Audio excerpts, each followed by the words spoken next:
Lakshmi Srinivasa jewellers proprietors Duggi Srinivasarao, Duggi Abhinay, IT hub ఎదురుగా Yellandu cross road, Khammam. Parliament ఎన్నికలు దగ్గర పడుతున్న వేళ తమ పార్టీల వ్యూహాలను పెంచుకుంటూ ప్రజల్లోకి వెళ్లే ప్రయత్నం చేస్తున్నారు. గెలుపోవటములు ఎవరికైనా సాధ్యం, కానీ తమ వంతుగా ప్రజల్లోకి వెళ్ళి ఓటు అభ్యర్థించి వారి సీటును దక్కించుకునే ప్రయత్నంలో ప్రతి పార్టీలు తమ వ్యూహాలకు పదును పెడుతున్నాయి. ప్రస్తుతం ఖమ్మం పార్లమెంట్ బీజేపీ పార్టీ అభ్యర్థిగా తాండ్ర వినోదరావు గారు ప్రచారంను ముమ్మరం చేశారు. ప్రజల్లోకి చురుగ్గా పాల్గొంటున్నారు.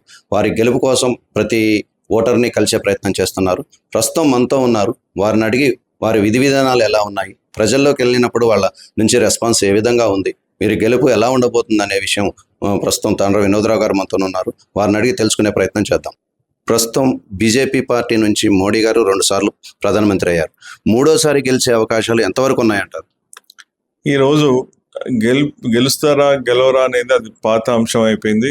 ఈరోజు 400 పైచిలుకు ఎన్ని వస్తాయి అనేది ప్రజలు కోరుకుంటున్నారు. 400 పైచిలుకు మోదీ గారికి రావాలని. ఎందుకంటే గత 2 పర్యాయాలు ఎన్నో చేంజెస్ తెచ్చారు.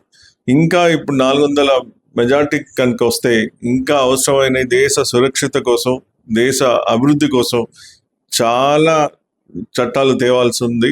దానికి ప్రజలు మోడీ గారికి ఎంత బలం చేకూరిస్తే వారు అంత చేయగలుగుతారని ప్రజలు విశ్వసిస్తున్నారు. అందుకని ఇప్పుడు మా ప్రయత్నం అంతా 400 పైచిలకు ఎలా రావాలని మేము చూస్తున్నాం. అయితే మోడీ ప్రభుత్వం వస్తే వ్యవస్థలన్నీ తారుమారు అయ్యే అవకాశాలు ఉన్నాయంటూ ఇండియా కూటమి బలంగా విమర్శిస్తుంది. అసలు మీరు 3వసారి గెలిస్తే ఏం చేయాలనుకుంటున్నారు? ఈరోజు దేశ ప్రజల ముందు వారు ఒకవైపు నరేంద్ర మోడీ గారు ఉన్నారు, ఒకవైపు రాహుల్ గాంధీ గారు ఉన్నారు. ఒకవైపు అభివృద్ధి ఉంది, ఒకవైపు అభివృద్ధి చేయకుండా దేశాన్ని నష్టం చేసే మనస్తత్వం ఉన్న కాంగ్రెస్ పార్టీ ఉంది. ఈరోజు న్యాయం ఉంది, అన్యాయం ఉంది. కాబట్టి ప్రజలకి క్లియర్గా తెలుసు ఎటువైపు పోవాలి, ఏది 24 క్యారెట్ గోల్డ్, ఏది రోల్డ్ గోల్డ్ అని, ఏది మోడీ గారి గ్యారంటీ అంటే 24 క్యారెట్ గోల్డ్ అని, ఈ కాంగ్రెస్ గ్యారంటీలు 6 గ్యారంటీలు ఇది రోల్డ్ గోల్డ్ అని. ఎందుకు అంటే మనం ఏదైనా చెప్పొచ్చు, ఎంతన్నా చెప్పొచ్చు, అనర్గళంగా ఒక గంట బల్లగుద్ది చెప్పొచ్చు. కానీ ప్రజలు చూసేది ఏంటి, ఎవరు ఏమి చేశారు, గత 10 సంవత్సరాలలో మోడీ గారు దేశాన్ని ఎంత సురక్షితంగా చేస్తున్నారు, దేశ ఆర్థిక పరిస్థితి ఎలా ఉంది, మౌలిక సదుపాయాలు ఎలా ఉన్నాయి, వీరు చేసిన పథకాలు ఎలా ఉన్నాయి, వీరు చేసిన గ్యారంటీలు ఏదన్నా మోడీ గారు అంటే అది అమలు చేశారా లేదా, ఇవి ప్రజలు చూసేది. లోకల్ మన స్టేట్ గవర్నమెంట్, కాంగ్రెస్ గవర్నమెంట్ 6 గ్యారంటీలు ఇచ్చింది. ఎన్ని గ్యారంటీలు అమలు చేసింది అనేది ప్రజలందరికీ తెలుసు. ఎవరన్నా గ్రామాలకు వెళ్ళినప్పుడు నేను పదే చెప్తున్నాను, మనం ఓటు వేయడానికి నేను ప్రతి గ్రామం ఆల్మోస్ట్ మండల్ అసెంబ్లీ కౌన్సిల్ అన్ని తిరిగిన. ఎక్కడైతే నేను ఓటు వేయడానికి ప్రజల దగ్గరికి వెళ్ళినప్పుడు వారు నన్ను అడగనీయకుండానే మేము మోడీ గారికి ఎందుకు వేస్తాము, మేము కాంగ్రెస్ గవర్నమెంట్కి ఎందుకు వేయము, క్లియర్ కట్గా వారికి అర్థమవుతుంది పరిస్థితి. కాబట్టి వారు దృఢ నిశ్చయంతో ఉన్నారు. నేను చెప్పేది కాదు, మీరు కావాలంటే మీరు నాతో రండి. ఫస్ట్ 10-20 విజిటర్స్ మీరు నేను కలుస్తున్న తరుణంలో మీరు చూడండి. ప్రతి ఒక్కరు ఈసారి ఖమ్మంలో కమలం ఎందుకు వేస్తామని కూడా చెప్తున్నారు. కాబట్టి ప్రజల్లో క్లారిటీ ఉంది. అది మేము చేయాల్సిన పని లేదు, ఆల్రెడీ ప్రజలు చూస్తున్నారు కాబట్టి తెలిసిపోయింది. అయితే ఈ ఖమ్మం పార్లమెంట్ సీటుని 4 రోజుల క్రితమే తన్నుకేసుకొని వెళ్ళారు. ప్రస్తుతం ఖమ్మం జిల్లా నుంచి ఈ సీటు కోసం అభ్యర్థించి అంటే ఎన్నో సంవత్సరాలుగా బీజేపీని అంటే పెట్టుకొని భంగపడ్డ వాళ్ళు సైతం ఉన్నారు. వారి నుంచి మీకు ఎటువంటి సహాయ సహకారాలు అందుతున్నాయో పూర్తి స్థాయిలో? భారతీయ జనతా పార్టీ ఒక పెద్ద కుటుంబం లాంటిది. ఏదైనా ఒక కుటుంబ పెద్ద నరేంద్ర మోడీ గారు ఒకరి మీద బాధ్యత అప్పచెప్తే మిగతా కుటుంబ సభ్యులు పూర్తి సహకారం ఇచ్చే ఆన్వాయితీ ఉంది. ఆ కల్చర్ మా బీజేపీలో ఉంది. మీరు చూడండి, ఇప్పుడున్న అన్ని జిల్లా నాయకులు ప్రతి వారి బాధ్యతలలో వారు ఏ జిల్లాలో వారికి కాన్స్టిట్యున్సీలో వారికి పట్టుందో అక్కడికి వెళ్ళిపోయి వారు ఇండిపెండెంట్గా వారే ఒక ఎంపీ అభ్యర్థి అన్నట్టు చేస్తున్నారు. ఇంకా మీరు అడిగిన దానికి సమాధానం ఏంటి, ప్రతి ఒక్కరు అందరూ కూడా మా ఖమ్మం భారతీయ జనతా పార్టీ లీడర్స్ అందరూ ఎంపీ అభ్యర్థులే. ఎవరు పని వాళ్ళు చేస్తున్నారు. ప్రజల దగ్గరికి పోవడమే మా ముందు లక్ష్యం. ఈరోజు ప్రజల దగ్గరికి పోయినప్పుడు మేము చెప్పేది, గత 10 సంవత్సరాలలో, గత 20-30 సంవత్సరాలలో మీరు సిపిఐకి ఇచ్చారు, సిపిఎంకి ఇచ్చిండ్రు, కాంగ్రెస్కి ఇచ్చిండ్రు, బీఆర్ఎస్కి ఇచ్చిండ్రు, టీడీపీకి ఇచ్చిండ్రు. మీరు ఈసారి భారతీయ జనతా పార్టీకి మీరు ఎందుకు వేయాలి? వేస్తే మేము ఏం చేయగలం? కేంద్రంలో అనేక పథకాలు ఉన్నాయి, ఇక్కడికి సక్రమంగా రావట్లేదు. గత 10 సంవత్సరాలలో ప్రజలే మాకు చెప్తున్నారు, ఒక మేజర్ ప్రాజెక్ట్ కానీ ఒక మేజర్ ఏదైనా ఇండస్ట్రీ కానీ ఖమ్మం జిల్లాకి రాలేదు. కాబట్టి మీరు వస్తే మా ఆశ, మీరు మోడీ గారి రిప్రజెంటేటివ్ కింద వారు ఏదైతే వారి దృష్టి ఖమ్మం మీద పెట్టించి, గత 10 సంవత్సరాలలో అభివృద్ధి కాలేదు కాబట్టి ఈసారి ఈ 5 సంవత్సరాలలో మీరు రెట్టింపు అభివృద్ధి చేయాలని మోడీ గారిని మీ ద్వారా మిమ్మల్ని ఢిల్లీ పంపించి మీకు ఆ బాధ్యత ఒప్పజెప్పి మీ భుజాల మీద రెస్పాన్సిబిలిటీ ఒప్పజెప్తున్నాం. కాబట్టి మేము మిమ్మల్ని ఆశీర్వదించి మేము ఢిల్లీ పంపిస్తాం. కానీ మేము ఆశించిన పనులు మీరు చేయాలి అని ప్రజలు కోరుకుంటూ దీవిస్తున్నారు. అంటే మీకు ప్రస్తుతం ప్రచార కార్యక్రమం ముమ్మరంగా ప్రతి నియోజకవర్గం వెళ్తున్నారు. ప్రజల నుంచి ఏమైనా సమస్యలు మీ దృష్టికి ఏమైనా తీసుకొచ్చారా? ఒకవేళ మిమ్మల్ని ఆశీర్వదించి ఖమ్మం నుంచి ఎంపీ అభ్యర్థిగా గెలిపిస్తే ఖమ్మం ప్రజలకి మీరు ఏం చేయాలనుకుంటున్నారు? ముఖ్యంగా నేను మళ్ళీ చెప్తున్నా, ఎక్కడైనా ఒక మేజర్ హాస్పిటల్ లేదు, ఒక మేజర్ కళాశాల లేదు.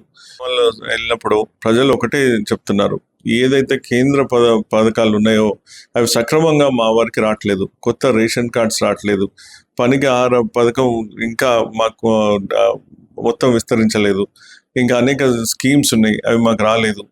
ఫసల్ బీమా యోజన, ఆరోగ్య ఇన్సూరెన్స్, ఇది మాకు ఏదైతే వారు అక్కడ ఇస్తున్నారో తెచ్చేటోళ్ళు లేక మా వరకు రావట్లేదు. కాబట్టి ఇది ప్రధాన సమస్య. ఇంకా అవకాశాలు అంటారా, నేను ప్రతిసారి చూసేది ఏంటంటే ఖమ్మం జిల్లాలో సమస్యల కంటే అవకాశాలు ఎక్కువ ఉన్నాయి. ఎందుకంటే గత 10 సంవత్సరాలలో అభివృద్ధి కాలేదు కాబట్టి చేసే ఏ రంగంలోనా ఉన్నాయి.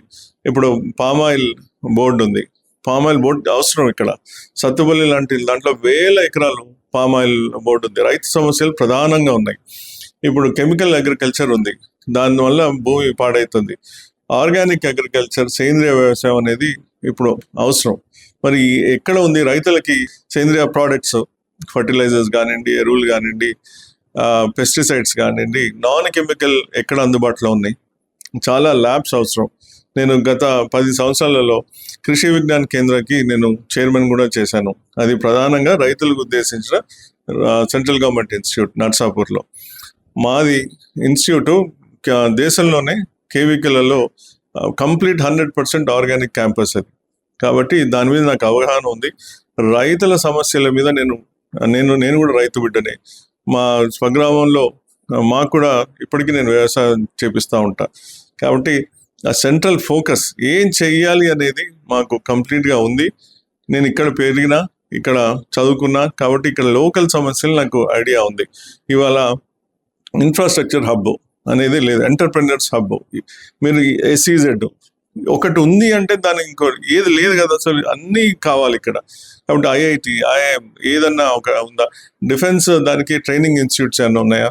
కొన్ని చాలా ఇక్కడ రిక్రూట్మెంట్ మనకు చాలా తక్కువ. దాని మీద డిఫెన్స్ అవగాహన ఏమైనా ఉందా? కోచింగ్ ఏమైనా ఉందా? అట్లాంటి లేవు.